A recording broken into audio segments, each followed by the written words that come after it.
Hi Queens, Sam here. I hope that you're doing amazing. So today I want to talk about money mistakes. Not to shame, not to blame or guilt anyone, but we do have to talk about those money mistakes. Doesn't matter if you have done it in the past, if you're doing it, but it's really something that we need to keep in mind because if you're not aware of those and we keep on doing them, that's going to be costing us big. That's going to be really delaying our financial freedom. And why do we want to do that? Especially that those are not really the most optimal or best money habits to have. So I'm going to go through a list. Again, this is not an exclusive list. I'm pretty sure there is much more to that, and I'm curious to know, any money mistake that you may think of that again you may have done yourself. I'm also guilty of some of those mistakes that I'm going to be talking about. But the most important is to be aware of those mistakes and making sure that we actually avoid them at all cost. The first money mistake is carrying a credit balance on your credit card. And I may sound like a broken record, but honestly, this is not optimal. Credit card companies charge 20% and plus on the card. So you're carrying a balance.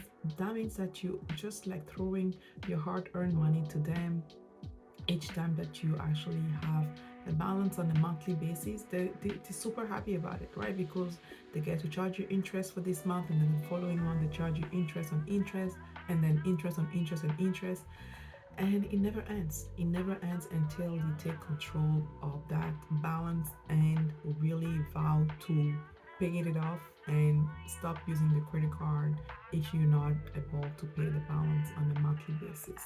Luckily, here in Canada now, on our statement, we do have some sort of like a disclosure that I believe the credit card companies have been forced to do into doing, which really, it really helps the person to see where they say, well, this is your balance, let's say $2,000, your minimum payment, let's say whatever, $20. But if you pay just the minimum payment, this is going to take you 6 years, 3 months, and let's say 14 days to pay the balance. So that really helped, the consumer to say, oh my God, okay, maybe I'm not gonna pay the minimum balance here, the minimum payment. I'm going to pay more because who wants to definitely take that long to pay a $2,000 balance? And that is just if you don't use the card again.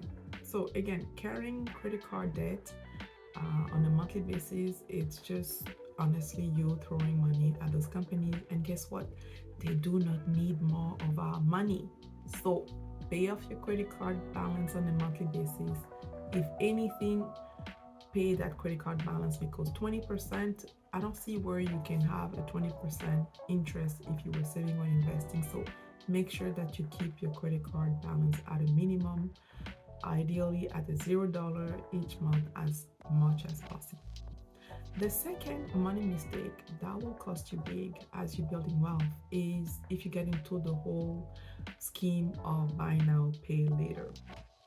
Honestly, it's most of the time it's buy now, pay never, right? Because they count on people delaying the payment and honestly not thinking about it. So then when come the time to pay, most people are like, oh, well, I didn't budget for it, right? So now you're getting slammed with interest that are backdated to the time that you actually made the purchase. And those interests are not 1 or 2%.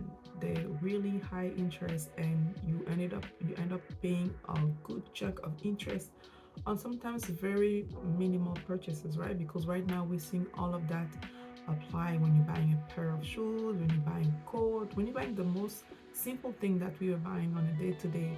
Now they're like, okay, well, you can buy this pair of, these purse for $300 right away and pay, or you can pay an installment of $100 over the next 3 months plus whatever fee that they charge you for that.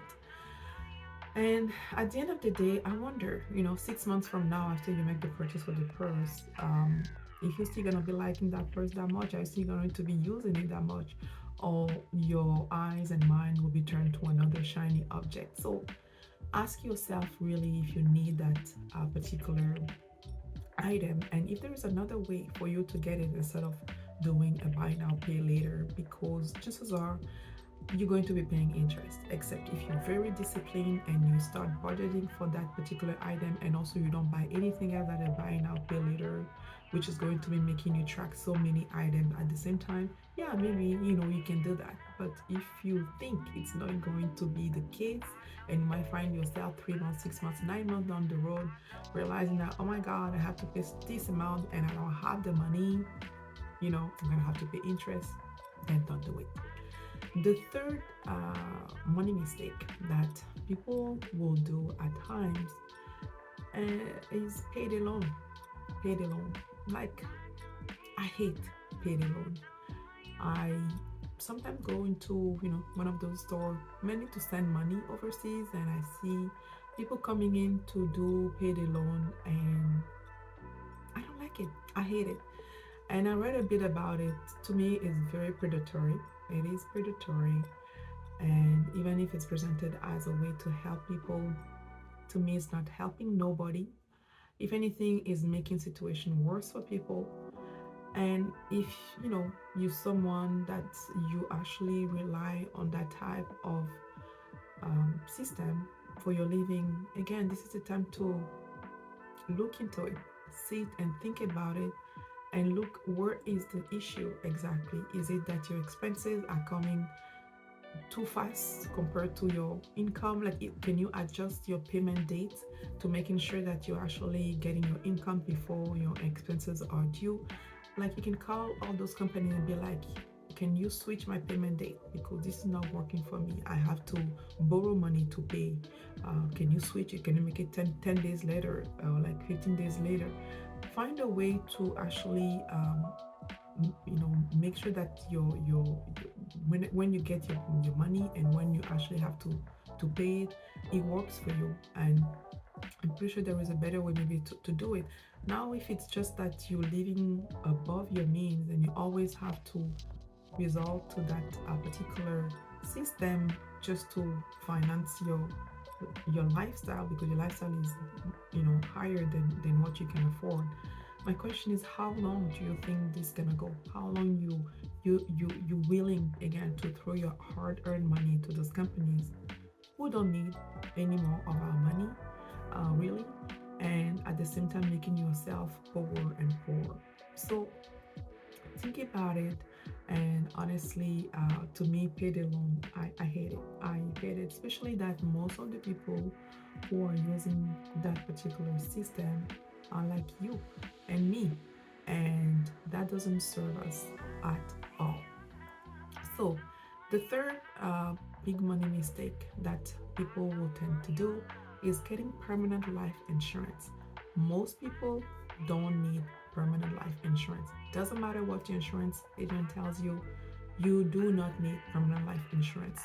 So you either have the whole life or the universal life. And honestly, sometimes they will even present it as a way to invest. And no, investment in insurance should not be put together or for a very small percentage of the population. And most of the time, us people here, we don't fall in that category. So push back against it.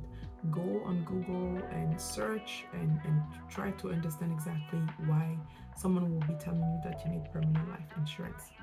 And the last money mistake that people do essentially is getting a mortgage insurance or a loan insurance. And if you don't know what that means, is sometimes when you get a mortgage, the bank will be like, do you want to get an insurance on it? Meaning if something happens to you, who will pay the balance?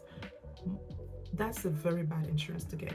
Get your life insurance separately from your mortgage. Get your critical illness insurance, your disability insurance separate from your mortgage. Because when you think about it, you're going to be paying the same premium each month, but your mortgage balance is going to be decreasing from one month to the other because you're making the payment on it. So your payment is not adjusted based on that. So this is a terrible insurance to get for the mortgage or a personal loan. Each time that they ask you to take it, say no and find another way to manage any issue that may happen and might prevent you from making those payments. I been guilty of that, because at the beginning when I was getting mortgages, I did not know better, and they really presented to you as like an amazing thing to have. It's not that much money, and then you go for it, and then after, when you educate yourself, you realize that actually it's a very bad product, and it's a mistake that you really need to actually change. So there you have it. I'm curious now to know, as usual, if any of those mistakes apply to you. What are other money mistakes that you have made, that you have seen people make? Do share in the comments below. Let's learn from each other. Don't forget to like the video here, subscribe to the channel, and also hit the notification bell, so next time that I'm putting content out there, you guys are the first one to know. Until next time, keep on building wealth.